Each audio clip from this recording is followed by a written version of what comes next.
Hello, welcome back to our channel. അപ്പോൾ നമ്മൾ കുറേയായി കണ്ടിട്ട് ഒരു ലോങ് വീഡിയോ ആയിട്ട് ഞാൻ വീണ്ടും വന്നിരിക്കുകയാണ് കേട്ടോ. കുറച്ച് ദിവസമായി വിചാരിക്കുന്ന ഒരു ലോങ് വീഡിയോ ചെയ്യണമെന്ന്. അപ്പോൾ ഇന്ന് ഞാൻ വന്നിരിക്കുന്നത് ഒരു പൊതിച്ചോറ് ഉണ്ടാക്കുന്ന വീഡിയോ കാണിക്കാനാണ്. ഞാൻ ഷോർട്സ് ആയിട്ട് പൊതിച്ചോറിൻ്റെ വീഡിയോ അപ്ലോഡ് ചെയ്തിരുന്നു.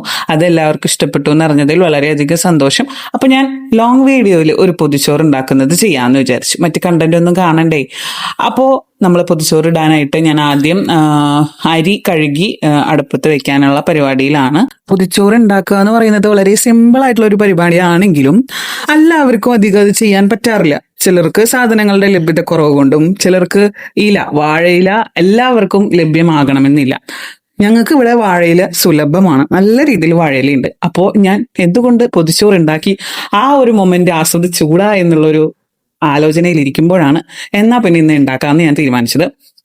അപ്പോഴാണെങ്കിൽ താനൂട്ടൻ നല്ല ഉറക്കമായിരുന്നു കേട്ടോ. ആ ഒരു ഗ്യാപ്പ് കിട്ടിയതുകൊണ്ടാണ്, അല്ലെങ്കിൽ ഒന്നും എനിക്ക് ചെയ്യാൻ പറ്റില്ല. കാരണം താനൂട്ടൻ രണ്ടങ്കോൽ ഇട്ട് കഴിഞ്ഞാൽ പിന്നെ നമുക്ക് ഒന്നും ചെയ്യാൻ നിവൃത്തി ഉണ്ടാവില്ല. അമ്മാരിയാണ്. അപ്പൊ ഞാൻ കിച്ചണൊക്കെ ഒന്ന് വൃത്തിയാക്കുകയാണ്. എനിക്ക് ഫസ്റ്റ് കിച്ചണിലേക്ക് കയറുമ്പോൾ കിച്ചണൊക്കെ ആകെ നല്ല ക്ലീൻ ആയിരിക്കണം. എങ്കിൽ മാത്രമേ എനിക്ക് കുക്കിംഗ് സ്റ്റാർട്ട് ചെയ്യാൻ പറ്റുള്ളൂ. അങ്ങനെ ആർക്കെങ്കിലും ഉണ്ടെങ്കിൽ പറയണേ. ഇതാ ഞാൻ മീൻ വറക്കാൻ വേണ്ടി വെച്ചിട്ടുണ്ട്. ആ മീൻ ഫ്രിഡ്ജിൽ മാറിനേറ്റ് ചെയ്ത് വെച്ചിട്ടുണ്ടായിരുന്നതാണ്. അത് ഞാൻ ഒന്നും കൂടി എടുത്ത് പുറത്ത് വെച്ച് അതൊന്ന് ജസ്റ്റ് നോർമൽ ടെമ്പറേച്ചറിലാക്കി എടുക്കുകയാണ് കേട്ടോ. പിന്നെ പുറത്ത് നല്ല വെയിലുണ്ടായിരുന്നു. അപ്പൊ ഞാൻ ഉടനെ തന്നെ പുറത്ത് പോയി തുണികളെല്ലാം, തലേദിവസം അലക്കിയിട്ട തുണികളെല്ലാം ഒന്ന് ജസ്റ്റ് ചൂട് കൊള്ളിക്കാൻ വേണ്ടി വീണ്ടും എടുത്തിട്ടതാണ്, വേറെ ഒന്നുമല്ല. അപ്പൊ നോക്കുമ്പോൾ നല്ല വെയിലാണ് കേട്ടോ, നല്ല ചൂടുള്ള വെയിലാണ്. അപ്പോൾ വേഗം എല്ലാം ഉണങ്ങി കിട്ടുമല്ലോ എന്ന് വിചാരിച്ച് ചെയ്തതാണ്. പക്ഷെ അതിന്റെ പിന്നാലെ മഴ പെയ്തു. എനിക്ക് ഓടിപ്പോയി എടുക്കേണ്ടിയൊക്കെ വന്നു. കുറച്ചധികം കഷ്ടപ്പാടുണ്ടായിരുന്നു. മഴ പെയ്ത് തുണികളൊക്കെ എടുത്തതിന്റെ പിന്നാലെ അതാ കിടക്കുന്ന നല്ല വെയില് എന്ന് വെച്ചാൽ നല്ല ചൂടുള്ള വെയില്. അപ്പൊ ഞാൻ എന്തിനാ എടുത്തത് എന്ന് പോലും ചിന്തിച്ചു പോയി. മഴ പെയ്ത് അതിന്റെ പിന്നാലെ തന്നെ ചൂടും വന്നു. അങ്ങനെ കുറെ നേരം ചേടുവിന്റെ അടുത്ത് പോയി ചേടുവിനെ കളിപ്പിച്ചു. ചേടുവിനെ ഞാൻ വെറുതെ ചൊറിയാണ് കേട്ടോ. ചേടു ഉറങ്ങായിരുന്നു. അപ്പൊ ചേടു എന്ന് വിളിച്ചിട്ട്, ഷാഡോ എന്നാണ് അവളുടെ പേര്, ഞാൻ ചേടു എന്ന് വിളിക്കുന്നതാണ്. അങ്ങനെ വിളിച്ച് അവളെ ഞാൻ വെറുതെ ചൊറഞ്ഞുകൊണ്ടിരിക്കുന്നു. പക്ഷെ അവളെന്നെ മൈൻഡ് ചെയ്തില്ല. അവൾക്ക് അറിയാം ഞാൻ അവളെ വെറുതെ കളിപ്പിക്കാൻ വിളിക്കുകയാണെന്ന്. അപ്പൊ അവളെന്നെ മൈൻഡ് ഒന്നും ചെയ്തില്ല കേട്ടോ. പിന്നെ വെയിലൊക്കെ ഉദിച്ച് ആ ഒരു പച്ചപ്പും ഹരിതാപമൊക്കെ ആസ്വദിച്ച് ഞാൻ ബാക്കിൽ പോയി ഇരുന്നു കേട്ടോ. കാരണം കറണ്ട് പോയി കഴിഞ്ഞാൽ നമ്മുടെ ലൈറ്റിംഗ് സെറ്റപ്പ് കംപ്ലീറ്റ് പോകുമല്ലോ. അപ്പൊ ഇനി എന്ത് ചെയ്യും എന്റെ പൊതിച്ചോറ് ആലോചിച്ച് ഞാൻ ബാക്കിലോട്ട് നോക്കിയിരുന്നു. കുറേ നേരം ഇവിടെ ഇരുന്ന് ഇങ്ങനെ വാത്തോരാതെ സംസാരിക്കുന്നു. പക്ഷെ ഒന്നും ക്യാമറയിൽ റെക്കോർഡായില്ല. കാരണം എന്തോ അറിയില്ല. ഞാനിപ്പോൾ എടുത്ത് നോക്കുമ്പോഴാണ് ഒന്നും ഇതായില്ല എന്ന് പറഞ്ഞത്. അപ്പോൾ ഞാൻ പറഞ്ഞു വന്നത്, സംഭവം കറണ്ട് പോയി. ഞാനൊരു പൊതിച്ചോറ് ഉണ്ടാക്കുന്ന വീഡിയോ എടുക്കാം, എല്ലാ കാര്യങ്ങളും എടുത്തൊരു ലോങ് വീഡിയോ ആയിട്ട് യൂട്യൂബിൽ ഇടാമെന്ന് വിചാരിച്ചിട്ടാണ് ഞാനിപ്പോൾ ഇവിടെ വന്നിരുന്നത്. വിഷമം വരുമ്പോഴോ സങ്കടം വരുമ്പോഴോ ഞാൻ വന്നിരിക്കുന്ന പ്ലേസ് ആണ് ഇത്. അതായത് ഞങ്ങളുടെ വീടിൻ്റെ ബാക്ക് സൈഡിൽ നിന്ന് പുറത്തോട്ട് നോക്കി അങ്ങനെ ഇരിക്കാൻ നല്ല രസമാണ്. അപ്പോൾ അവിടെ ഒരു കുഞ്ഞു പോക്കറ്റ് റോഡ് ഉണ്ട്. ആ റോഡിലോട്ട് നോക്കി ഇങ്ങനെ ഇരുന്ന് കഴിഞ്ഞാൽ കുറച്ച് സമാധാനം കിട്ടും. അല്ലെങ്കിൽ അതെൻ്റെ വീട്ടിലായാലും ഞാൻ അങ്ങനെ തന്നെയാണ്. പിന്നിലത്തെ കട്ടളപ്പടിയുമ്പോൾ വന്ന് ഇങ്ങനെ ഇരിക്കും. അങ്ങനെ ഇരുന്നിട്ട് കുറേ കാര്യങ്ങൾ ചിന്തിക്കും, കുറേ കാര്യങ്ങൾ ആലോചിച്ച് കൂട്ടും. അങ്ങനെയുള്ളൊരു സ്ഥലമാണ് എൻ്റെ കട്ടളപ്പടി എന്ന് പറഞ്ഞാൽ. ഇതിപ്പോൾ നമ്മുടെ ബാക്ക് സൈഡാണ്. ഇത് വേറെ ഒന്നുമല്ല, തന്നൂട്ടിൻ്റെയും ഞങ്ങളുടെയും അലക്കാനുള്ള തുണികളാണ്.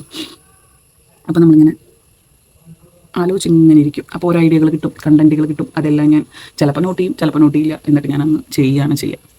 അപ്പം അത്രയ്ക്കുള്ളൂ. നിങ്ങൾ വിചാരിക്കുന്നുണ്ടാവും എന്തേ പെണ്ണ് ഇത്ര പതുക്കെ സംസാരിക്കുന്നത്. ഒന്നുമില്ല, വീടിന്റെ ബാക്ക് സൈഡ് ആയതുകൊണ്ട് തൊട്ടപ്പുറത്തൊക്കെ വീടുകളുണ്ട്. അപ്പൊ ഞാൻ ഉറക്കെ സംസാരിച്ചു കഴിഞ്ഞാൽ, ഒരു സ്റ്റുഡിയോ സെറ്റപ്പിലൊക്കെ സംസാരിച്ചു കഴിഞ്ഞാൽ അവരൊക്കെ ഈ പെൺകുട്ടിക്ക് എന്താ പ്രാന്താണോ തന്നെ ക്യാമറ വെച്ചിട്ട് സംസാരിക്കുന്നു എന്നുള്ളൊരു ക്വസ്റ്റ്യൻ വരണ്ട എന്ന് വിചാരിച്ചിട്ട് ഞാൻ പതുക്കെ സംസാരിച്ചതാണ് കേട്ടോ. അപ്പൊ നമ്മൾ നമ്മുടെ മീൻ വറവ് പരിപാടിയിലേക്ക് കടന്നിരിക്കുകയാണ്. കറണ്ട് വന്നിട്ടൊന്നുമില്ല. ഇനി കറണ്ട് വരുമെന്ന് യാതൊരു ലക്ഷണവും കാണുന്നില്ല. ഞാൻ KSEBക്ക് വിളിച്ചു ചോദിച്ചപ്പോൾ അവർ ടച്ചിങ്സിന് വേണ്ടി ഓഫ് ചെയ്തതാണെന്ന് പറഞ്ഞത്. സോ അവർ ടച്ചിങ്സ് കഴിയാൻ 5 മണിയാവത്രേ. അപ്പൊ അതുവരെ ഞാൻ വെയിറ്റ് ചെയ്തിരുന്നാൽ എന്റെ പൊതിച്ചോറ് ചിലപ്പോൾ പ്ലേറ്റ് ചോറായി മാറും. അതായത് പ്ലേറ്റിലിട്ടുണ്ട അവസ്ഥ വരെ. അതുകൊണ്ട് ഞാൻ ഉള്ള ലൈറ്റിംഗ് സെറ്റപ്പ് വെച്ചിട്ട് കാര്യങ്ങൾ അങ്ങോട്ട് മുന്നോട്ട് നീക്കാമെന്ന് വിചാരിച്ചു. അപ്പൊ നിങ്ങളൊന്ന് സഹകരിക്കണേ. ലൈറ്റ് കുറച്ച് കുറവുണ്ട്. അപ്പൊ തലേന്ന് ഉണ്ടാക്കി വെച്ച മോരുകറി ഉണ്ട്. പിന്നെ ഇപ്പൊ ഫിഷ് നമ്മൾ ഫ്രൈ ചെയ്തു. പിന്നെ കടല ഉപ്പേരി ഞാൻ വെച്ചിട്ടുണ്ട്, തൃശ്ശൂർക്കാരുടെ സ്വന്തം ഉപ്പേരി. അങ്ങനെ ചോറ് വിളമ്പി, അച്ചാർ വന്നു, സർലാസ് വന്നു, തോരൻ വന്നു എന്ന് പറയുന്ന പോലെ ഓരോന്നായിട്ട് മോരുകറി ആദ്യം ഞാൻ അതിന്റെ മുകളിലേക്ക് വിളമ്പി. എനിക്ക് മോരുകറി ഭയങ്കര ഇഷ്ടമാണ്.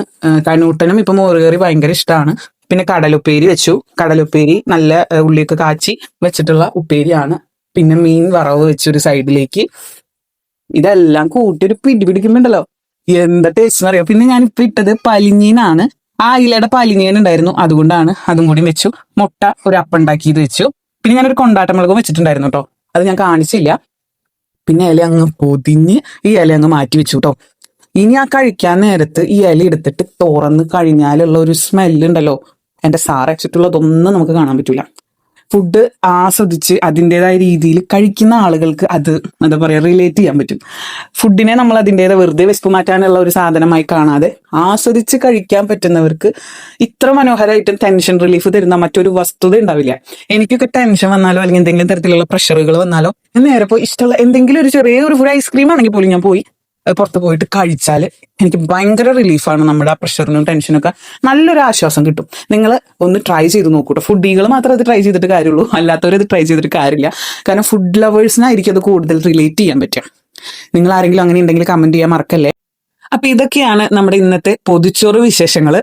നമ്മുടെ കുഞ്ഞു കുഞ്ഞു വിശേഷങ്ങൾ മിക്ക ദിവസവും നമ്മൾ ഷോർട്സ് ആയിട്ട് ഇടുന്നുണ്ട്. ഈ ലോങ് വീഡിയോസ് ആയിട്ട് പറ്റുന്ന പോലെയൊക്കെ നമ്മൾ ഇടുന്നത്. അപ്പൊ ആദ്യമായിട്ട് കാണുന്നവരൊക്കെ ആണെങ്കിൽ നമ്മുടെ വീഡിയോ കണ്ട് സപ്പോർട്ട് ചെയ്യാൻ മറക്കല്ലേ. കാരണം നമ്മുടേതെന്ന് പറയുമ്പോൾ വളർന്നു വരുന്ന ഒരു ചാനലാണ്. നമ്മുടെ വളർന്നു വരുന്ന ചാനലായതുകൊണ്ട് സപ്പോർട്ട് ചെയ്യാനായിട്ട് ആളുകൾക്ക് ഒരു മടി ഉണ്ടാവും.